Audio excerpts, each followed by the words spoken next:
नमस्कार, स्वागत है आपका डॉक्टर साहिब में और मैं हूं आपके साथ सौम्य राठी।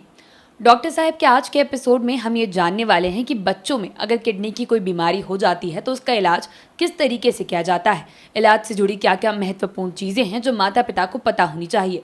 और ये सब कुछ बताने के लिए इस वक्त मेरे साथ बैठे हैं डॉक्टर संतोष कुमार, जो कि बिहार के सबसे जाने माने किडनी से जुड़े रोगों के विशेषज्ञों में से एक हैं।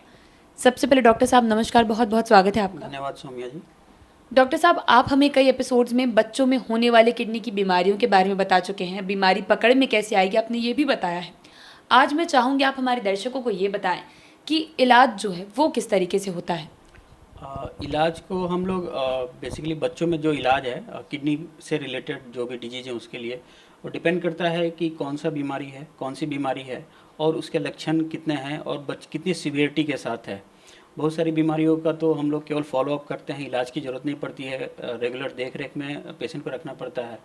कुछ बीमारियां हैं जिनका इलाज बहुत ही ज़रूरी है, कभी कभी सर्जरी करनी पड़ सकती है, जैसे कॉन्जेनाइटल बीमारी। तो इसके कारण अगर कुछ प्रॉब्लम होता है तो हमको इमीडिएट पेडियाट्रिक यूरोलॉजिस्ट या फिर जो पेडियाट्रिक सर्जन है उनसे कंसल्ट करना चाहिए ताकि इस टाइम पर उसका इलाज किया जा सके।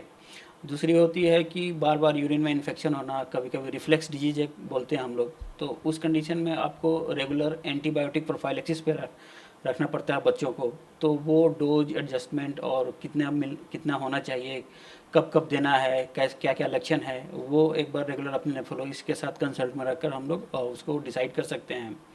तीसरा है कि अगर नेफ्रोटिक सिंड्रोम वगैरह बच्चों में हो रहा है तो उसके लिए 2-3 मेडिसिन है जिसको हम लोग स्टेरॉइड बोलते हैं। वो बहुत ही अच्छी मेडिसिन है और सटीक काम करती है। जनरली 80 to 90% बीमारी जो है इसके कारण ठीक हो जाती है या कंट्रोल में हो जाती है। तो इसको टाइम पर देना है, मिस नहीं करना है। और कुछ कुछ दवाइयाँ क्या है कि ये सब दवाइयाँ जनरली लॉन्ग ड्यूरेशन तक चलती हैं, 3 महीने, 4 महीने, 6 महीने। तो आप उनको मिस नहीं करें, रेगुलर टाइम पर लें। बार बार जो कुछ टेस्ट बताए जाते हैं फॉलोअप के लिए, जैसे यूरिन का टेस्ट है, डिप स्टिक टेस्ट, आप पता कर लें कि यूरिन में प्रॉब्लम ठीक हो रही है कि नहीं हो रही है, उस पर ध्यान दें। तो ये सब हम लोग अगर ट्रीटमेंट करें तो ठीक हो सकती है। दूसरा, मान लीजिए अगर किसी एक्यूट किडनी इंजरी हुई है बच्चों को, मोस्टली क्या होता है कि दस्त वगैरह अगर किसी बच्चे को हो रहा है तो ओआरएस जैसा गवर्नमेंट ने भी इतना प्रमोट किया है, ओआरएस को सही ढंग से पिलाएं ताकि उनमें डिहाइड्रेशन को प्रिवेंट किया जा सके। डिहाइड्रेशन प्रिवेंट होगा तो आपकी किडनी बची रहेगी और यूरिन वगैरह होता रहेगा तो किडनी डिजीज़ को प्रिवेंट किया जा सकता है, एकेआई को प्रिवेंट किया जा सकता है।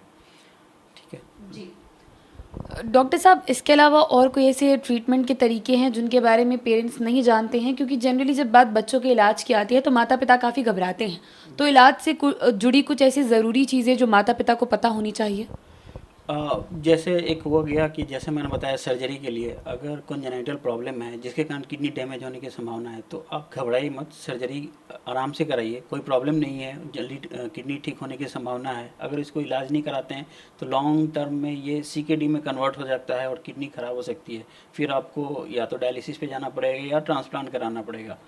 इसलिए घबराना नहीं है, अगर जो डॉक्टर सही सलाह बोल रहे हैं उनको लेना है। अगर जैसे किसी बच्चे को नेफ्रोटिक सिंड्रोम में स्टेरॉइड चल रहा है तो आपको घबराना नहीं है कि भाई 3 महीने से दवा चल रही है, एक ही दवा चला रहे हैं, ठीक नहीं हो रहा है, तो वो थोड़ा वेट करना पड़ता है। किसी किसी बीमारी का ट्रीटमेंट बहुत लंबा होता है, 6-6 महीने या कभी कभी 1-1 साल लगता है। एक दवाई से काम नहीं होने पर 2-2 दवाई ऐड करना पड़ता है।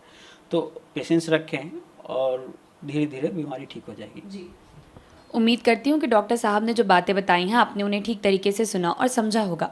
इसी के साथ बहुत जल्द मुलाकात होगी अगले एपिसोड में। तब तक के लिए अगर वीडियो को फेसबुक पर देख रहे हैं तो पेज को लाइक करें, यूट्यूब पर देख रहे हैं तो चैनल को सब्सक्राइब करें। कमेंट सेक्शन या मेल बॉक्स के माध्यम से आप बता सकते हैं कि डॉक्टर साहिब से आपके क्या सवाल हैं। धन्यवाद।